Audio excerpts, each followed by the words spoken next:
예, 수험생 여러분 안녕하십니까?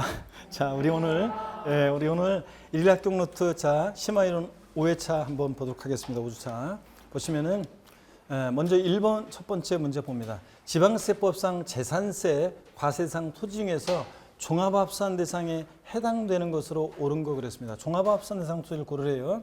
농지법에 따른 농업법인이 수여하는 농지로서 과세기준 현재 실제 영농에 사용되고 있는 농지요. 자, 법인 및 단체의 소유 농지는 원칙 종합합산 대상 토지를 과세합니다. 일반 회사가 소유하는 농지는 농사 짓는 게 주업이 아닌 회사들이 법인이나 단체가 소유하니까 다 종합합산 과세합니다. 근데 예외적으로 분리 대상이 되는 법인 및 단체의 소유 농지가 있는데 5가지가 있습니다. 종농, 매, 사, 농. 종중이 수여하는 농지, 농업법인이 수여하는 농지, 농사 짓는 게 주업인법인이죠. 또 매립간척한 법인이 직접 경작하는 농지, 사회복지사업자가 자가 소비용에 사용하는 농지, 음성 꽃동 내에서 농사지어서 생산 농산물 판매하는 게 아니라 자기 식탁에 올릴 때, 종농매사 한국농어촌공사가 농가에 보호하게 수여하는 농지. 이렇게 해서 5가지 예외적으로 농업법인 소유 농지 같은 것들은 분리과세합니다. 법인 및 단체 소유 농지지만 서울특별시 지역에 산업단지 안에 위치한 공장용 건축물의 토지로서 공장 입지기준 면적을 초과한 부분의 토지요. 아유, 딱 보이네. 자, 원래 공장은 토지용 문제 풀 때 위치 면적을 봅니다. 이쌀 곳에 있느냐, 기준 면적 이내냐를 봅니다. 시지역이라도 산업단지, 공업지역 이런 데는 이쌀 곳에 있습니다. 근데 자, 앞동네 어디로 돼 있든 산업단지 있고 규면적 이내면 공장 0.2% 저일분리지만 앞동네 어디 있든 토지용 문제 풀 때 앞동네 뭐라고 돼 있든 뒷동네 기준면적을 초과한 토지 나왔다. 볼 것이 뭐가 됩니까? 종합합산입니다. 저 정답은 2번입니다. 앞동네 뭐라고 돼 있든 기준면적을 초과한 토지 종합합산이고요. 그 다음에 도로교통법에 따라 등록된 자동차 운전학원용 토지. 자, 운수회사의 차고지, 레미콘 제조업용 토지, 견인된 차 보관용 토지, 폐기물 매립장용 토지처럼 이 업종의 특성상 공지를 필요한 업종이 있어요. 실내에서 곤란하고. 그래서 그런 것들은 일정 면적까지는 건축물이 없는 공지 상태지만 사업용 토지를 봐서 뭐한다? 별도 합산 과세합니다. 그래서 자동차 운전학용 토지 같은 거 운수회사의 차고지는 별도 합산 과세합니다. 특별시 광역시 시지역에 도시지역 안에 개발제한구역과 녹지지역 안에 있는 개인소유 농지. 자, 농지 개인소유 자격 농지는 토지용분리 풀 때 얘는 위치만 봅니다. 면적은 안 따지고 이쌀 곳에 있으면 개인소유 자격 농지는 분리, 이쌀 곳에 있지 않으면 종합이 됩니다. 자, 시지역에 도시지역 안에 개발제한구역과 녹지지역에 한해서는 도시지역 내라도 이쌀 곳에 있으니까 뭐가 된다? 분리 대상 토지로 과세합니다.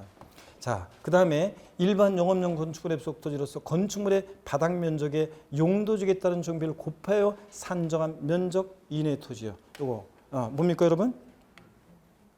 요건 뭐예요?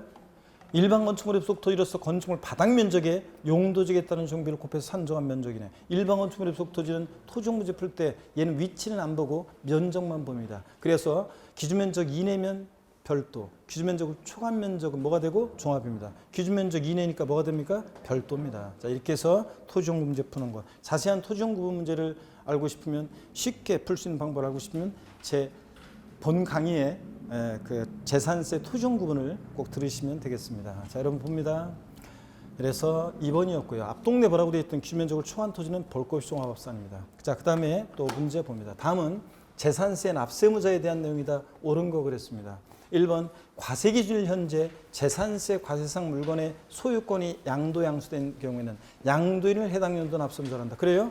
아닙니다. 누굽니까? 양수입니다. 재산세 어떤 사람들이 거래를 합니다. 부동산을. 자, 그랬을 때 재산세는 항상 6월 1일 기준으로 판단합니다. 6월 1일 이전에 잔금이 치러지면 당연도 재산세는 6월 1일 현재 사실상 소유하는 자 매수인 의리 납세무자가 되는데, 만약에 6월 1일 지나서 잔금을 치르게 되면 자, 이때는 6월 1일 현재 재산을 소유하고 있는 매도인이 납세무자가 되는데, 하필이면 6월 1일 과세기준 오전 12시에 만나서 잔금을 치렀다. 과세 기준일에 양도 양수가 있을 때 누가 납세무자냐? 양수인을 납세 의무자로 합니다. 이런 얘기입니다. 그래서 양도인 틀렸습니다.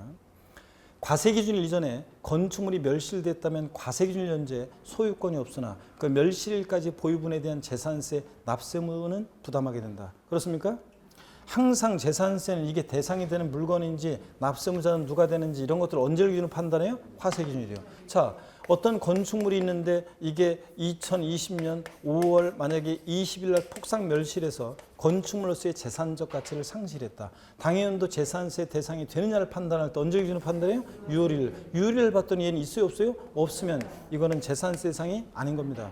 1월 1일부터 5월 19일까지는 존재했으니까 그거하고 1년 중에서 그 부분하고 보유하지 않게 된 부분하고 안 분하느냐 아니에요. 그냥 6월 1일 기준으로 판단해서 없으면 대상이 아닌 겁니다. 자, 그래서 과세 기준일을 기준으로 판단합니다. 3번입니다. 사실상 소유자가 확정되면 그를 납세무자로 판정할 수 있는데 상속이 개시된 재산으로서 상속등기에 이응되지 않고 상속등기는 상속인 전원에 대해서 전원 명의로 하는 건데 상속등기가 안 됐다는 것은 과세권자 입장에서는 누가 상속받을지 포기할지 모른다는 얘기입니다. 상속인이 누군지 모른다는 얘기고 사실상 엔드 소유자 신고라도 해줘야 되는데 그것도 않게 되면 자 상속인이 연대 납세물 진다. X입니다. 상속 등기 안 됐기 때문에 누가 상속인이 포기할지 몰라요. 상속인이 누군지 모릅니다. 즉 상속 등기 안 됐다. 사실상 소유자 신고도 안 되면 과세권자는 이분이 사망했다는 사실은 사망신고에서 알게 됩니다. 그럼 어떻게 하느냐? 그냥 할 수 없이 상속 순위를 보고 판단합니다. 누굴 납세무자로 한다? 주된 상속자. 주된 상속자 결정의 1순위는 민법상 상속지분이 가장 높은 자요. 자녀들은 상속지분이 1로 똑같고 배우자는 5할을 가산해서 1.5. 배우자와 자녀가 상속순위에 있으면 누구?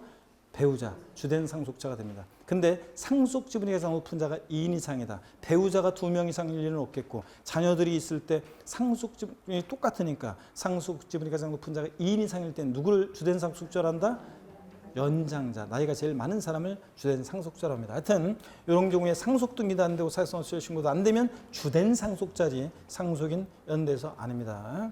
자, 그 다음에 상속등기가 됐을 때는 상속이지만 안 됐을 때 사실상 소유자 신고도 안 됐을 때는 주된 상속자입니다. 4번 봅니다. 국가지자체, 지자체 조합과 첫 번째 요건이죠. 반드시 과세상 물건을 두 번째 요건 연부매매계약을 체결합니다. 그냥 매매계약 아니고 엔드 사용권을 유상으로 부여받은 경우에 매수계약자가 재산세 납세금을 진다. 자, 무상사용권을 부여받았을 때가 공부상으로는 국가 등의 소유지만 실질적으로 권리변동 됐다고 봐서 매수계약자를 납세무자로 하는 거지. 무상사용할 때가. 유상으로 사용하면 공부상이든 뭐든 완벽하게 실질적으로 국가 등의 소유니까 이런 재산은 뭐합니까? 비과세지. 자, 그래서 무상사용권을 부여받았을 때가 누구라고요? 매수계약자입니다. 유상일 때는 이거 비과세입니다. 아시겠습니까, 여러분? 자, 그 다음에 5번입니다. 외국인 소유의 항공기 및 선박을 임차에 수입하는 경우에는 수입하는 자가 납세 의무를 진다. 2019년 신설된 규정입니다. 맞습니다. 그래서 5번이 정답이 되겠습니다. 자, 이렇게 해서 5번이 정답이 되겠고요. 자, 그래서 이렇게 받고 잠깐 집에 가지 말고 자, 꽃비 내리는 4월에는 서러운 초록이 더욱 짙어지겠죠, 여러분들. 하여튼 바람에 꽃잎 흔들리듯이 속절없이 4월 달에는 의지가 흔들리기 딱 좋은 계절입니다. 3월 달에 품었던 마음이 4월 달 되면 흔들립니다. 여러분들 힘내시고 흔들리지 말고 전진하시길 당부드리면서 다음 시간에 씩씩한 모습으로 다시 뵙겠습니다. 고맙습니다. 네, 수고하셨습니다.